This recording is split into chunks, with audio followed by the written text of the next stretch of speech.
What's going on, everybody? Danny here from Pit Crew, and I am here tonight with Tom and Pam of Under a Spell. Guys, how are you? Thank you for joining me. Yeah, we're good. Thank you. We're great. Thank you. Well, it is great to meet you all. Ecstatic to have been able to cross paths, and I appreciate some flexibility here as we navigate this whole time zone thing that I guess you guys are out in Texas, correct? Yes, we are. DFW area.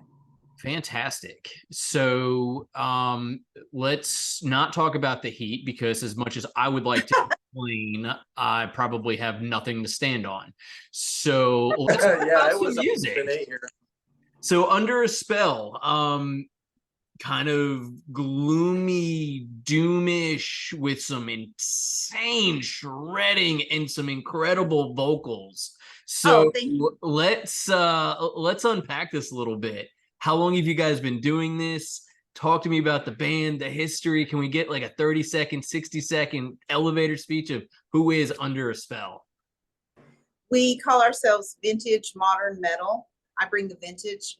Have a lot of musical history because of my mother, learning a lot about different styles of music.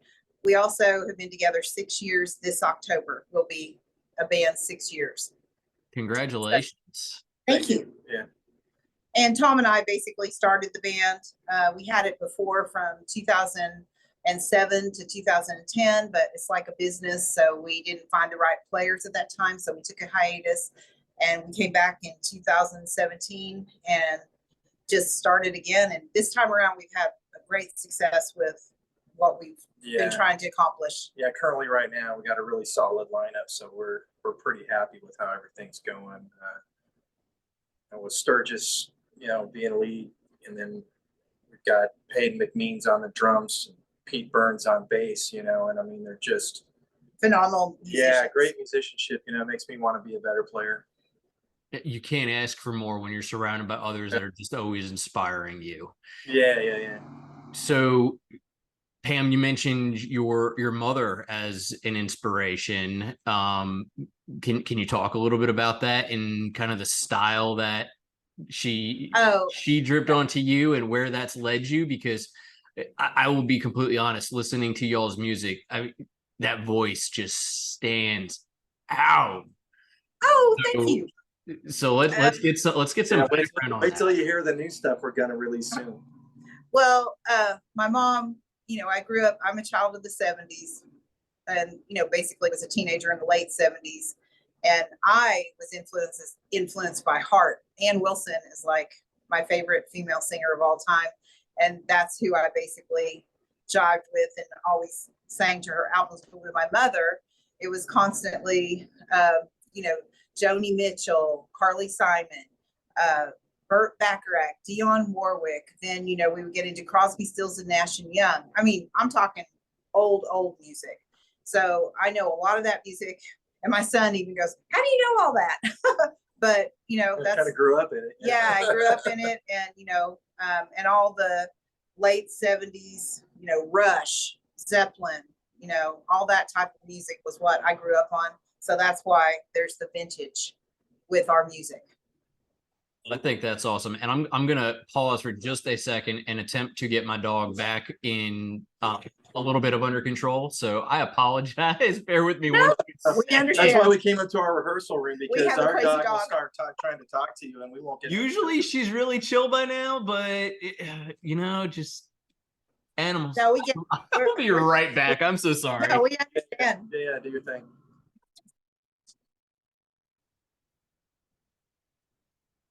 All right, sorry about that. So you have a dog that you are hiding from as well. Now I'm going to have to completely pivot the conversation and ask what kind and let's talk about that. Yeah, Samson's half Rottweiler, half Heeler. Okay. So when he's not trying to be overprotective, he'll try and herd you around the house. Oh, he's so much fun. Yeah. He's got a weird personality. It's funny because when we can't have phone conversations, because he starts barking because he wants to be involved in the conversation. Well, yeah, you can't not let him be a part of the conversation. Yeah. Well, he watches really TV. Trying. Yeah, he watches TV like a person, and when he sees other animals, he gets all kinds of nuts. He jumps. Yeah, he tried to chase one across the TV, and then when the wall came apart, he was like, "Where did it go?" That's fantastic. Yeah, it's funny. So does he join you all at band rehearsal? Oh, no. That would be He chaotic. would terrify everybody here, man, because when she's around, he's like overly protective. Gotcha. So if he doesn't know you really well and you get too close, he'll go after He'll you. make it known. Yeah. Yeah. Definitely get that. So going back to music, covered some vocal work. Tom, you are lead and rhythm depending on song. Yeah. We do a little bit of shared. Jeff's primarily the lead player and does most of it, but we do some dual stuff. I only did, a couple of leads on the first record, and it's usually just stuff that's kind of, we're doing it together, like a kind of a maidenish kind of thing. But I do just a little bit more on the new record. So, I slowly do a little bit more. I mean, Jeff's a great player. So for me, it's like what fits the song, I mean, it just how it goes. Everybody kind of brings a certain thing. And sometimes, less is more. And sometimes it's like, oh, let's just put everything in the kitchen sink in it. So it just, it just depends, That's what Sturgis describes us as. We're like 80 years of music in a blender. Oh, so that's a cool description. Yeah, it's kind of a cool analogy. Yeah. We come up with some weird shit every now and then like that, but yeah. But to me, that's what keeps things fresh. I mean, you can't just use the same box and just hit the hit a thesaurus to just find a different word for it. Like you really got to be able to come into your own.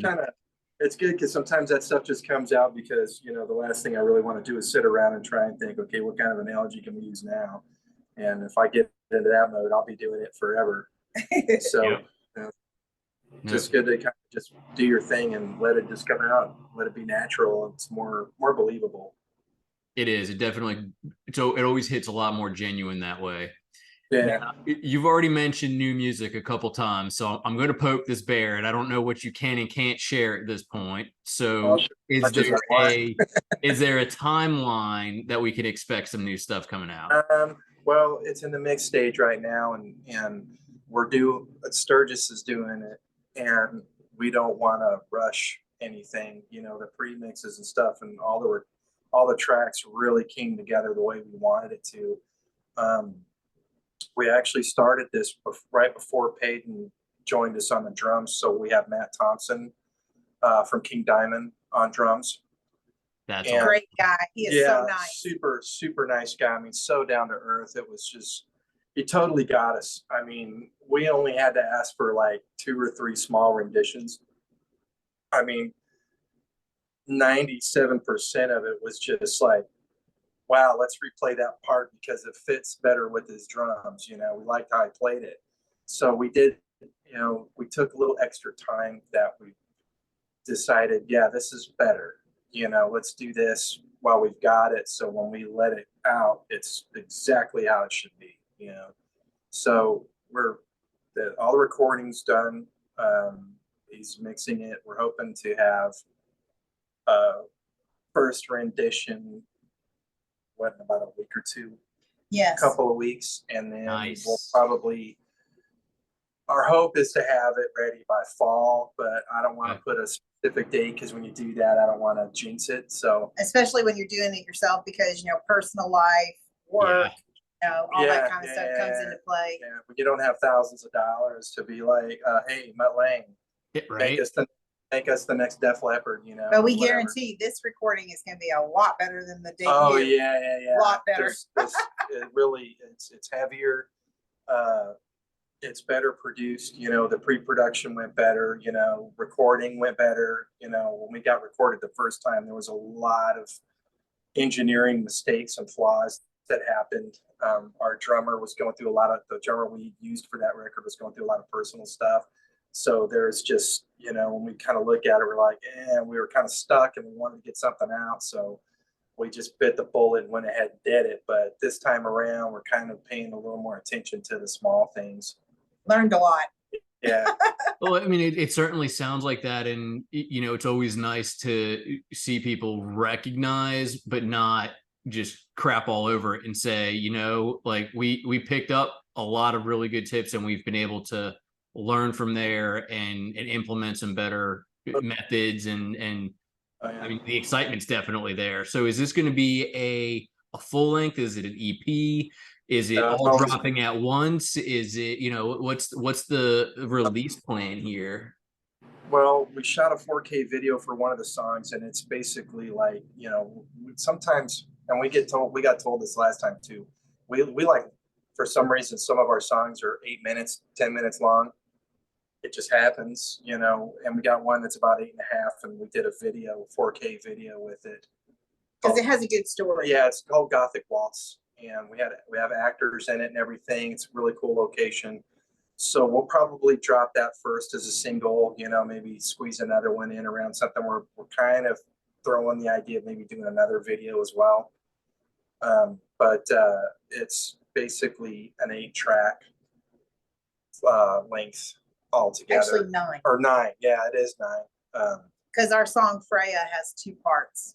Oh, Yeah, that's it's like cool. part 1 and part 2. We have the video on our page right now and on YouTube of Freya, but That's there's the first. Sturgis wrote a second half to like conclude the story. So plus we had a violinist, that's gonna and we have some brutal vocals in it. Yeah, So yeah. Wow.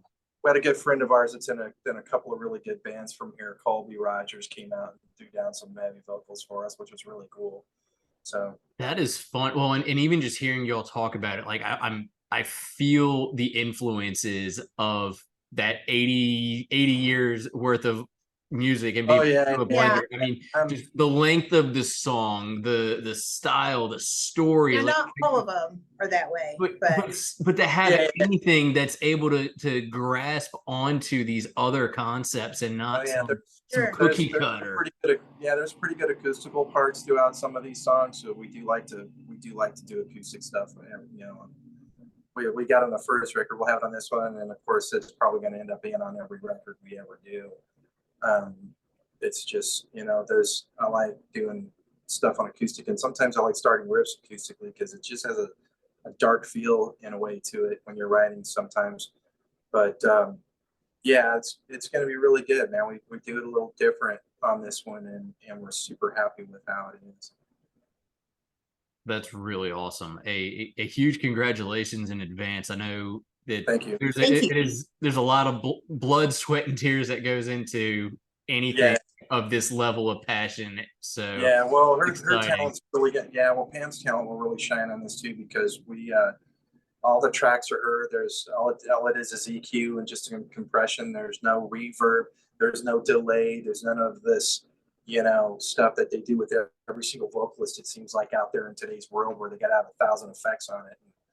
And to me, that just shows no talent. But with her, we were actually able to sit down and have her do, thirds and fifths harmonies that she did. And we can actually get a lot of that effect feeling naturally with just using her own voice to do it. So it's going to come out, and it is really good. Really good. So. And you're not just saying that because you're married, correct? No, I knew I wanted to put her in a band when we met. We've been together 21 years now, married. And it's like, when I heard her sing, I'm like, I know the right kind of music to put with that voice. That's so it's cool. not got introduced to all the heavy stuff, which I love. Yeah, because I'm into, I like a lot of death metal, like old school stuff. I love Amon Amarth. Yeah, I like stuff, Pestilence. Yep. Fear Factory. Yeah, we like. I turned around to a lot of the heavier stuff. I started slow though, like Typo and stuff like that. Yeah. I started her easy, and then you can't just completely throw her in there, right? yeah. I had to work up the dying fetus. And we are Megadeth all the way. No Metallica. Megadeth fans. That's hysterical. Yeah, I've been into Megadeth since inception. I remember when that stuff first came out. Man, it was just. That's his influence. He loves Dave Mustaine. It was just top-notch playing, man. And speed and everything. It had it all. So, yeah. So if I can back up for a minute from talking about the new music, and I know you said this is kind of a second go for the band, different lineup. So can we talk about some of the roots for a little bit though, and has Sure. it been under a spell, and what does the name mean? I hate to ask such a typical interview question, but to me, it's always, especially when it's something more unique and it's not just so obvious. So who's the like spell? What is the spell that, is it some kind of a hidden message that's out there? Is it just something cool? What's the history?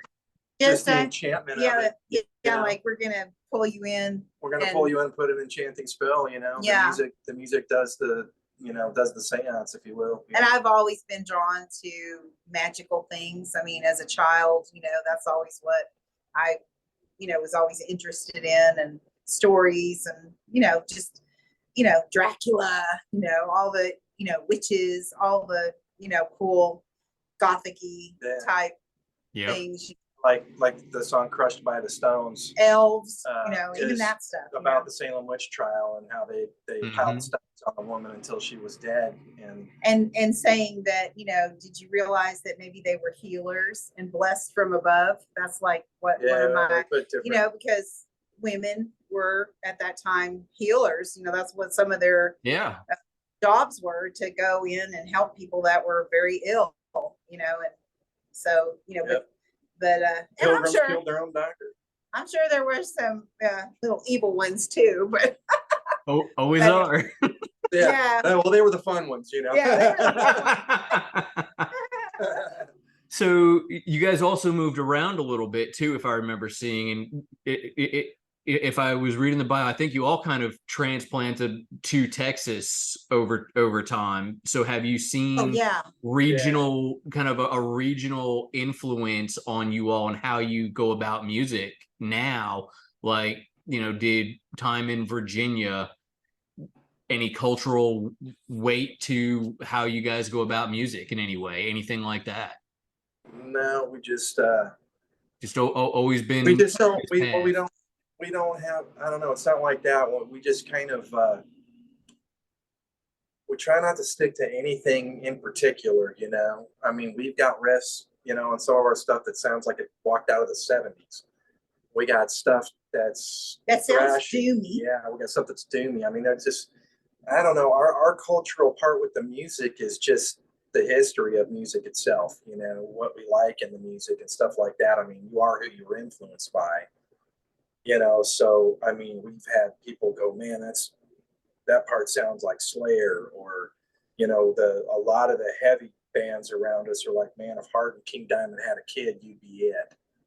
And that's the best analogy. We got that from our death metal and guys. To get Matt Thompson, and then we got Matt Thompson, right? Cool. Of course, we hired him, but even though we hired him for him to actually be willing to put his name on our stuff, that says a lot. It's a big compliment. Exactly.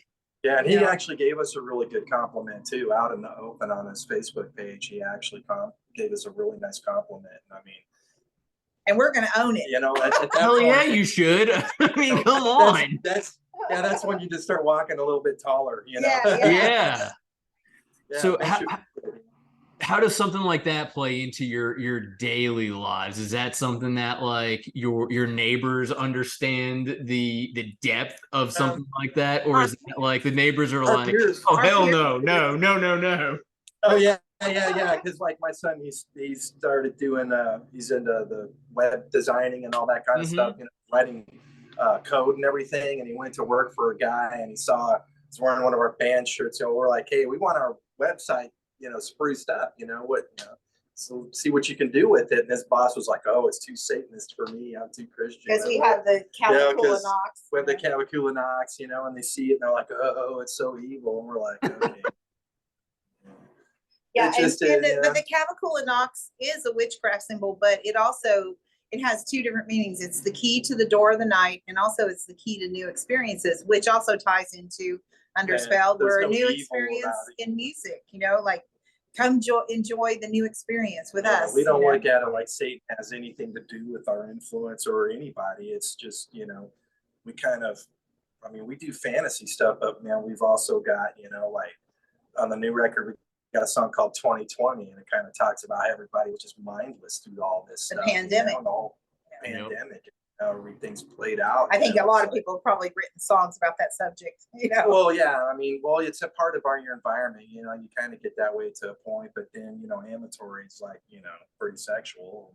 Yeah, it's like a doomy sexual that's like song. A doom set. Yeah, it's like that's when Sturgis handed it to me, I said he wrote it, and he goes, I don't know if you want to sing this or not. I said, oh, it's about sex. I said, yeah, I'll sing it.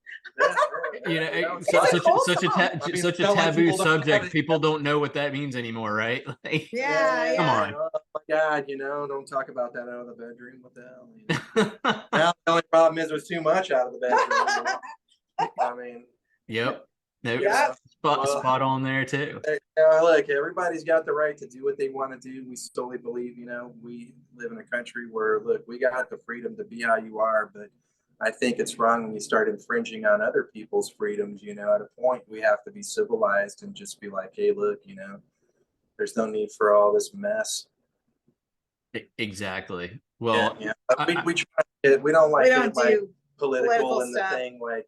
We don't talk about politics or anybody's or religion, beliefs look, or whatever. Like we say, we kind of believe that you got the right to believe what you want. And I don't believe in alienating people just because they have a different deity that they pray to or different or they care about somebody else being governor or whatever. I've got my own reservations about all that malarkey anyway, but we all have to, like I said, we all need to get There's along. A vintage term, malarkey. Yeah. I'll see if I can hype up some definitions and have them scroll across when I get this on here. Yeah. Just in case we need to clarify for some of the youth.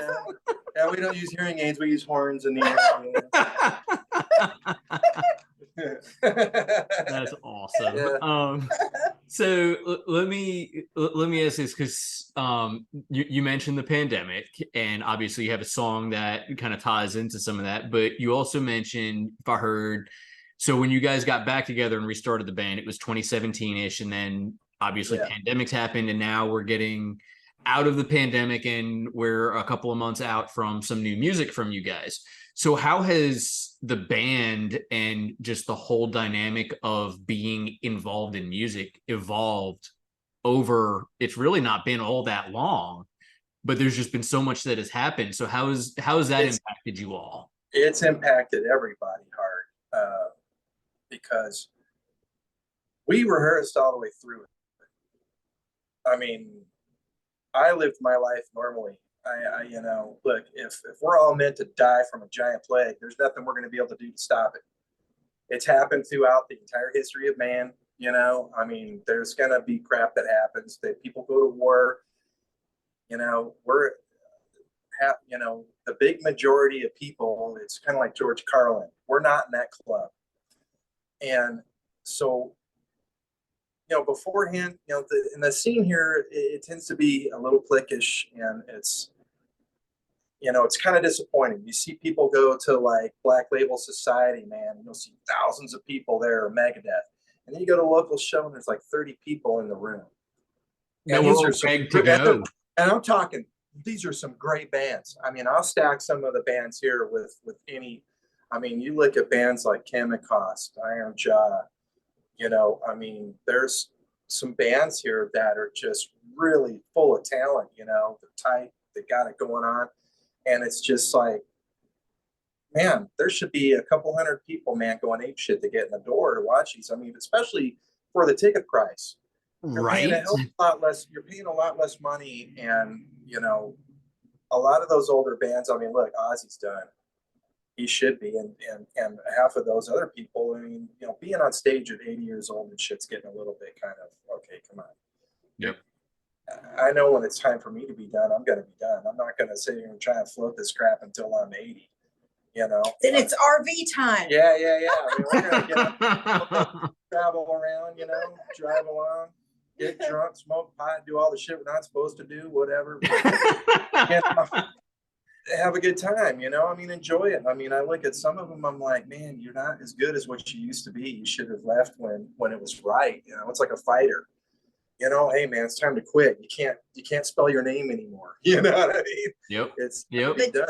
But I was gonna say, getting back to what your question was too about the pandemic and how it affected things, it affected me. I mean, yes, we did try to live our life very normally as we could, but what happened to me was I lost my mother, and I lost her in October of 2020, and so it was very difficult. And I kind of went into, of course, a sadness, and so the band kind of was just kind of in limbo for a little bit because I just wasn't in the mood to do anything, so that kind of affected some things for a little while, but I snapped back, and then we continued on. The venues, but that was a big blow. That was a really big blow.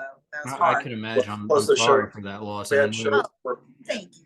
there were shows that were booked, the venues had to shut down, with all that whole mess and everything. And I mean, and now it's like, we had tickets for Megadeth even, that whole tour had to go. And then he got throat cancer, and I'm like, oh crap, that was the close call. But he made And it. I'll tell you what, Yeah. when they came through, that's the best I've ever seen them. Oh, they were great. And, That was the first time for me it to was, see them. yeah, they were, man, that the current lineup has just really, really got it. I mean, but even at that, there's been a lot of stuff that's been canceled because now visa costs are through the roof. Yep. And there's a ton of tours that, I mean, Anthrax was supposed to go to Europe. They had to cancel because it's just, the costs are getting crazy, so that's all doing that because everybody's trying to make up for 2 years of their life and whatnot. We actually were going to play with Moonspell and Witherfall at a venue Trees. here called Trees. And anyway, we were so excited. That was last September, so it'll be a year this September, and it got canceled because they had problems with all that. Yeah, and we were so disappointed. Yeah, them and Swallow the Sun. Oh yes, and Swallow the Sun was Mm. Yeah, it was a good show, man. We're looking forward to that. Hell yeah.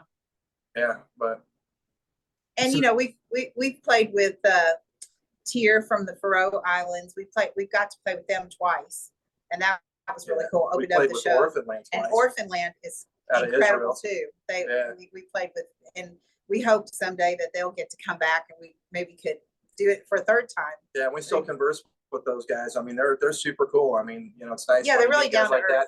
that. And all of a sudden you see a happy birthday on your Facebook from them and stuff. It's like Makes hey, you feel man, like $1 million, doesn't it? Hey, Yes. well, it's cool because you have conversations with them and stuff like that. You connect on a certain level, and it's nice when you really meet some good people and that connection stays. It's pretty cool. Don't forget, metal is evil, and we don't want people to forget that. Yes. yeah. So you've mentioned performing, and so with the new music coming out, is there much on horizon with dates? Oh yeah. Most of our set is actually new stuff. Actually, we did our very first road trip this past March. We got to go to Apocalypse in the Desert in Vegas. Awesome. And that was a lot of fun. We road trip. It was fun, and then and that really helped. It was unfortunate, even though it seemed like it was promoted well. They did billboards and they had signs on bus stops, like on the benches and stuff. But yeah, you thought there would have been a bigger turnout, especially in Vegas. Right. It helped our socials really, really good, but as far as we didn't have a giant audience, which we were kind of disappointed. What's weird is it's the social media that we got out of it was just crazy stupid. It was like better than the show. Wow.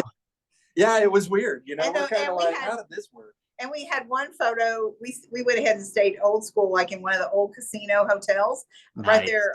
Nice. Right on Fremont. On Fremont Street. Yeah, and, we stayed with all the crazies, man. Yeah, and our photo with us in the casino by the slot machines got more views. I mean, I got more views than anything we ever did. Yeah. It was like, Wow. Like 100 likes, and we're like, what's going on? Yeah. It's like, how did this one get like all these likes and the rest of them you don't get shit? It's like, what's going on? But we have a couple of shows here locally coming up, and then we're also going to Arkansas to play, which we were asked to do that. Yeah. So we're excited about that. And then in San Marcos in October, in Texas, we're doing the Grimm Fest, which is the second Grimm Fest, annual Grimm Fest, which we're really, really excited about. And we want to make that, help them make that keep going and make it as big as possible. Festivals are really the way to go. More people attend festivals than anything else, Yep. I've seen a lot of guys and a lot of bands and whatnot, and everybody's touring and all, and even really good bands that come over here from overseas, and they're like in these little rinky-dink places, and there's nobody there. And then all of a sudden you see them, and they're whacking in front of like 90,000 people. It's like, what the hell is going on around here? It is a bizarre environment. It is just wild to try to wrap your head around it, and and it's flip a coin, right? Because that same band, to your point, they could go play a bar and they may be able to draw 50 people, but then you put them on this festival and you've got everybody losing their mind, and it looks like Freddie Mercury playing at Live Aid, right? Like, it's just insane. Yeah, it's the thing, that's where we were kind of at, because it's like we've had some people approach us about touring and stuff, and we're like, yeah, but any more a tour is a buy on, anyone that, especially at our level, when you're not already selling millions of records, you're not getting no free tour. Oh yeah, they don't front thousands you shit. of dollars. Yeah, it'll cost you thousands of dollars just to go play small little clubs. There's a lot to it. You got food, you got bus, you got all that goes along with it. Time off from work. Let's call a spade a spade. Yeah. We do got bills to pay, right? The electric company doesn't take an IOU. So it's funny when you tell people, somebody that hey, and they have a great band. Like we're with EMG, and we have a manager, and he's waiting to get our stuff so he can look for us a booking agent, because he can't really sell us until he has the new material, because they want to hear what's current. But anyway, you tell people about this and say, this is what you need to get here. And there's so many people that sit back and go, nah, I'm not going to pay for that. Well, you're not going to get discovered. Nobody does that anymore. I'll just say this right now. Everybody thinks there's like this weird misconception that people think that they're just going to walk up and hand you the shit, but the 80s are gone.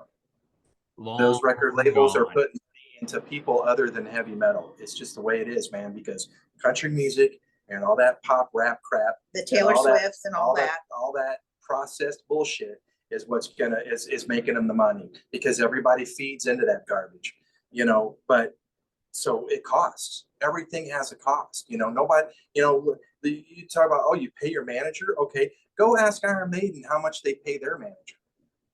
Yep. They all have jobs. Ask everybody how much they pay their manager. I guarantee you, if you heard what they got to pay their manager, you'd probably think twice. Exactly. Because I guarantee you they pay theirs a lot. Look at Kiss. That guy made millions off Kiss. It's bigger than shit. Yep.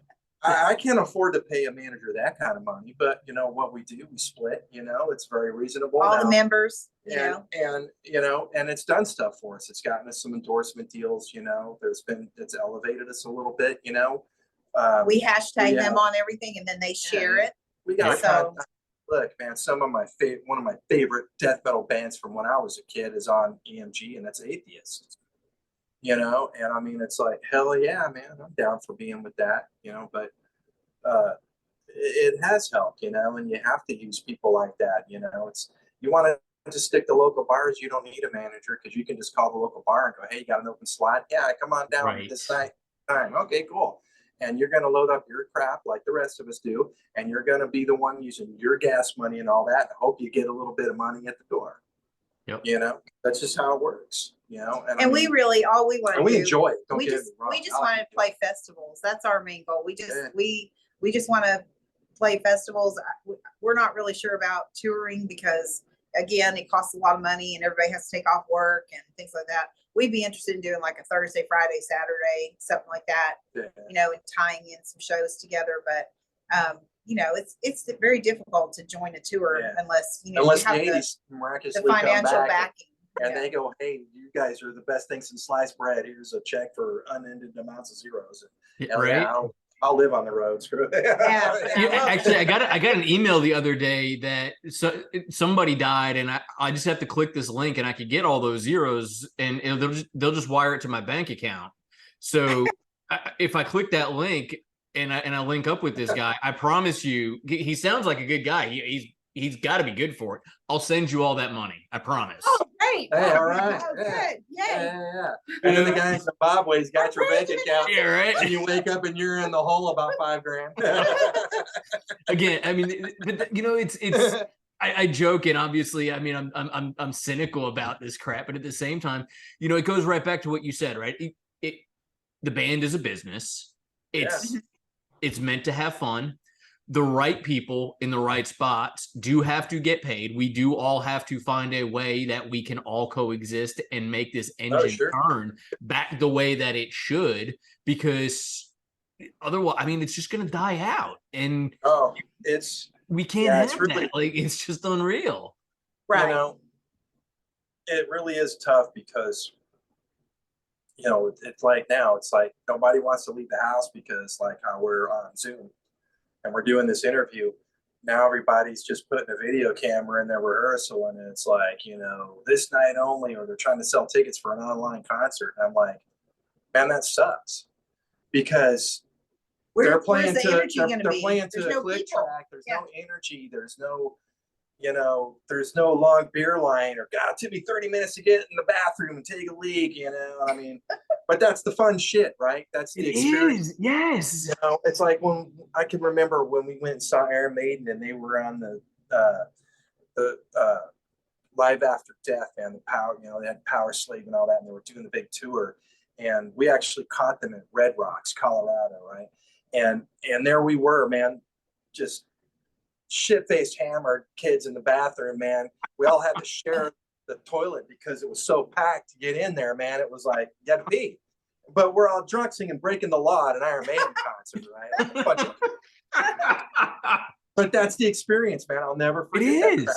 Stupid shit. It was fun. The place was packed, you know. I mean, Maidens killed it. I mean, it was a great night, you know. And I'm not going to get that experience sitting on YouTube watching them play a show. I mean, yeah, it's cool to kind of see what they're doing right now, but, you know, when they came here, man, first thing we did, man, let's go check out Iron Maiden, you know.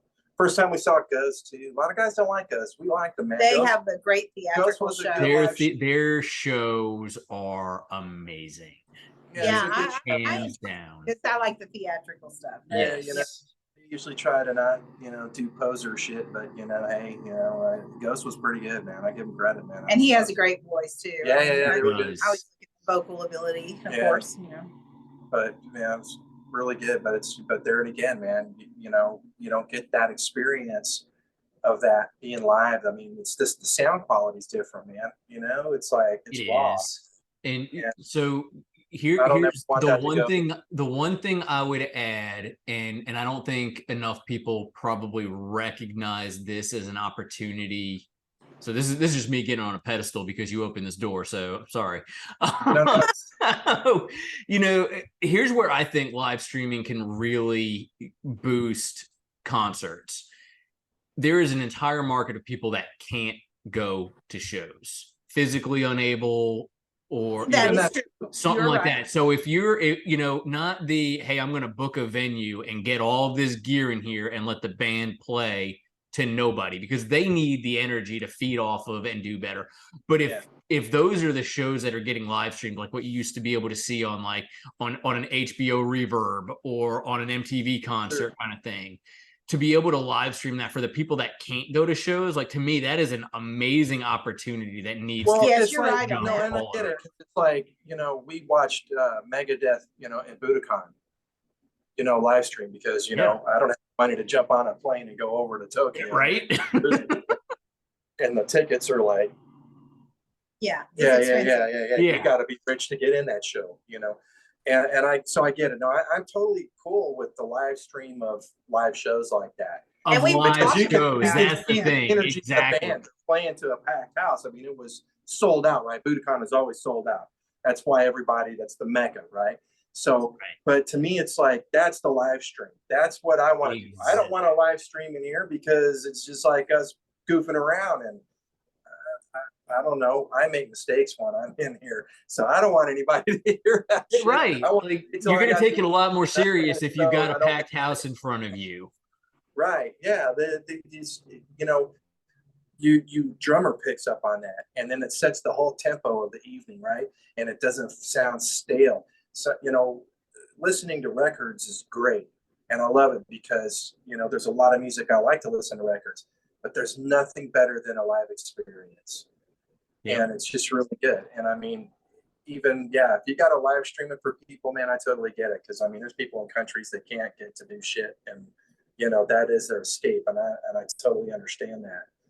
And it's always fun when, for the live yourself. experience too, when, you know, like either the vocalist or maybe the guitar player or somebody, you know, throws in a little extra, like, you know, maybe Oh, the yeah. vocalist sings the song Sure. a different way. Sure. And, you know, like when we're in here rehearsing, you know, since we've recorded everything, Sturgis will look at me because sometimes I'll just throw something different with the song. He goes, now, why didn't you do that when we recorded that? Yeah.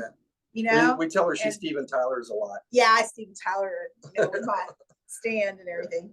But you got to have, but still though, you got to have an audience. It's like, you know, I mean, it looks weird, you know, for Yngwie Malmsteen to, you know, throw a pick in the air and kick it with his foot to nobody. Yeah, right. You know, I mean, you got to have that energy. You know? Yeah, but if we were asked to do something like that, you know, to do help the people that can't go, we would love to do that. We would welcome that. We would do it. Anything that gets the stuff out there. That might be a cool thing to do with a bunch of bands, because we do have a really cool venue here that I'm sure the owner would be really open to that. That's cool. That's cool. Yeah. We can just live stream this is how ideas are born, and this is why I love being on this side of the microphone too. Is like just randomly just throw some shit out there and hope to God that the right people will hear. Like, hell yeah, let's try it. Like, yeah, why not? We just need more of that attitude. We said it. Yeah, let's try it. Yeah. Unless they can use AI to go through the internet, we said it first. That's right. That's right. We will hashtag and meta and any of the other terms that we need to put out there. We will use all of that malarkey. That's right. That's He's right. using your word. And all these damn gadgets.